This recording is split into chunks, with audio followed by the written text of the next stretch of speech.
Assalamualaikum warahmatullahi wabarakatuh. Alhamdulillah wassalatu wassalamu ala rasulillah amma ba'du. Perkenalkan, nama saya Muhammad Jubido, NIM 201412028 kelas 3D Ekonomi Syariah, Prodi Ekonomi Syariah, Fakultas Ekonomi dan Bisnis Islam. Ya, saya di sini akan menyampaikan sebuah artikel yang saya buat dengan memenuhi tugas UAS mata kuliah hukum perikatan dengan dosen pengampu Bapak Cempri Kelantang. Ya, artikel yang saya buat berjudul Perniagaan Online Ditinjau dari Hukum Perikatan. Abstrak. Gaya ilmiah ini dibuat untuk mengetahui dan memahami isi hukum perikatan sebuah kegiatan perniagaan online. Pendahuluan, mekanisme penukaran transaksi dan alternatif bertransaksi yang menggunakan tulisan diubah menjadi transaksi menggunakan perangkat online atau media. Dalam kaitannya juga pengembangan teknologi informasi komunikasi di mana barang dan jasa bisa diperjualbelikan kepada konsumen melalui batasan kota atau daerah tertentu yang menyebar luas, maka perlindungan konsumen sering menjadi perhatian penting yang menakjubkan untuk diperhatikan di masa sekarang. Metode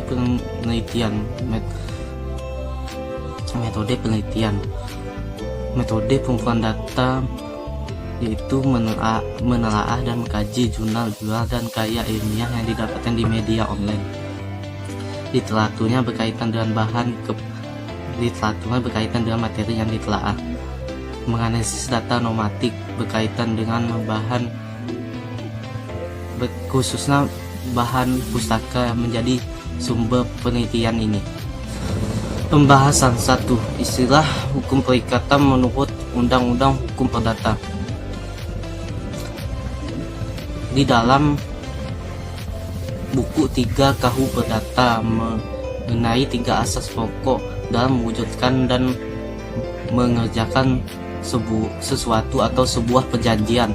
3 asas tersebut ialah 1. Prinsip kontrak bebas. 2. Prinsip sepakat dan sah. 3. Prinsip itikat baik. Dapat dikatakan hukum perikatan yang sah dengan memenuhi pasal 1320, yaitu 1. Persetujuan. 2. Kemampuan untuk terlibat dalam hukum dalam suatu perikatan. 3. Suatu yang tertentu. 4. Suatu sebab pembenaran. Alasannya, isi kontrak transaksi online akadnya harus halal di dalam perjanjian, jadi harus bersifat halal untuk para pihak. Jika penjual lalai, maka dia akan dipidana jika dia tidak melakukan pekerjaan atau melakukannya tepat waktu atau tidak bisa diperhitungkan menurut ketentuan di pasal 1244 Undang-Undang Hukum Perdata. Pembahasan kedua, bentuk perjanjian dalam perniagaan online. Ada 4 aliran entitas dalam proses bisnis yang harus dikelola dan baik, yaitu 1. Produk. 2. Information atau informasi. 3. Uang. 4. Dokumen. Dalam pasal 1320 harus dipertimbangkan KUH Perdata. Syarat sahnya kontrak dapat dilihat di bawah ini. 1. Yaitu sepakat semua orang yang berjanji. 2. Kemampuan dalam pembuatan suatu perjanjian. 3. Suatu sebab tertentu. 4. Dan sah atau resmi. Jika bagian ke-1 perjanjian dan bagian kedua kemampuan tidak terpenuhi, maka kontrak bisa segera diakhiri dengan waktu yang sama. Jika kontrak ketiga dan keempat tidak terpenuhi, maka kontrak tidak sah. Persyaratan yang harus ada dipenuhi dalam penjualan. A. Subjek objek atau orang-orang yang melakukan perjanjian. Ulama fikih setuju bahwa jika orang yang membeli dan menjual barang harus memenuhi persyaratan sebagai berikut: 1. Berakal sehat. 2. Kemauan sendiri. 3. Tidak boros. 4. Balik dan cukup umur. Di dalam perniagaan online, konsumen wajib mengisi informasi tagih penagihan. Biasanya diikuti dengan kode sandi di formulir tanda terima pembeli yang telah disediakan di situs web. Kemudian diotorisasikan melalui gateway pembayaran. Yang kedua, akad ijab dan kabul atau sihat di dalam perniagaan online. Syarat-syarat akad ijab kabul yaitu: 1. Para pihak yang mengadakan perjanjian di suatu tempat satu sama lain tanpa adanya yang merusak. 2. Adanya kesepakatan antara ijab dan kabul. 3.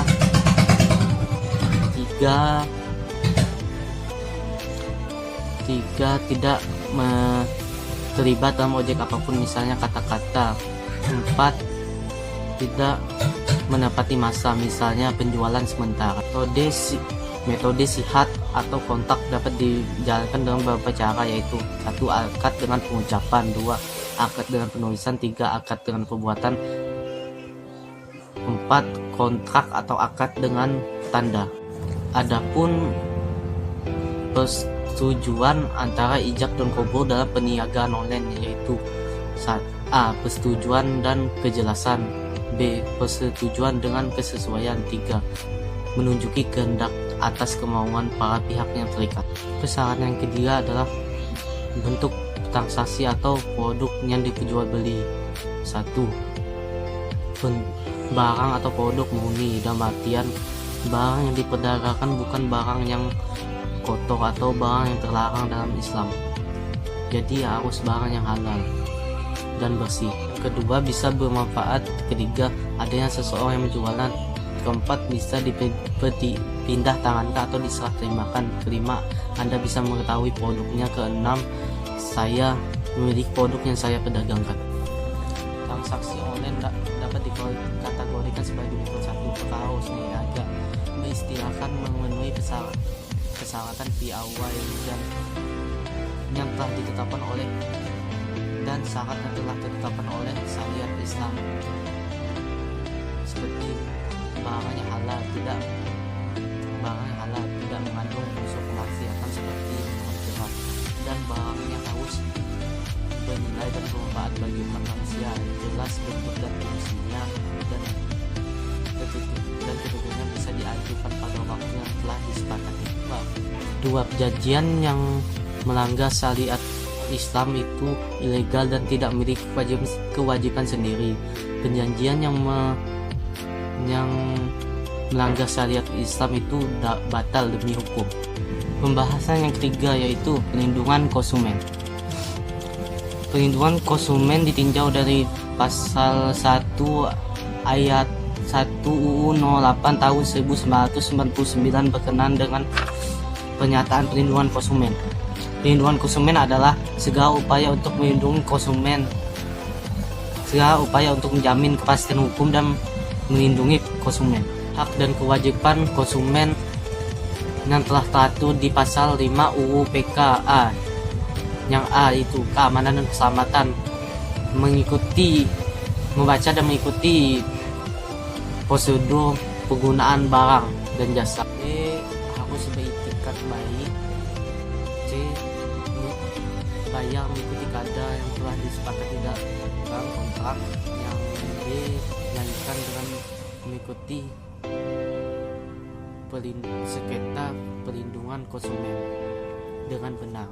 Kewajiban dari yang menjalankan usaha telah diatur di sebuah pasal 7 UU PK, ialah 1. Harus berniat baik dalam berbisnis. 2. Membagikan informasi yang akurat, nyata, benar, dan tidak valid tentang kondisi garansi produk atau layanan. Penjelasan penggunaan, perbaikan, dan pemeliharaan. Ketiga, melayani konsumen dengan baik dan tepat tanpa diskriminasi. Keempat, pembenaran mutu barang serta jasa yang dijual sesuai dengan ketentuan yang telah berlaku di barang dan jasa. Yang kelima, membagikan peluang untuk pengguna untuk menguji dan memakai produk dan jasa, dan memberikan jaminan produk yang Anda produksi dan jual. Membagikan ganti rugi barang yang Anda terima dan Anda gunakan jika tidak mematuhi kontrak. Tentu saja hak dan kewajiban konsumen tidak berlaku pada penjualan tradisional saja, tapi berlaku juga pada bisnis online atau e-commerce. Jangan lupa like, komen, dan subscribe. Sekian, terima kasih. Wassalamualaikum warahmatullahi wabarakatuh.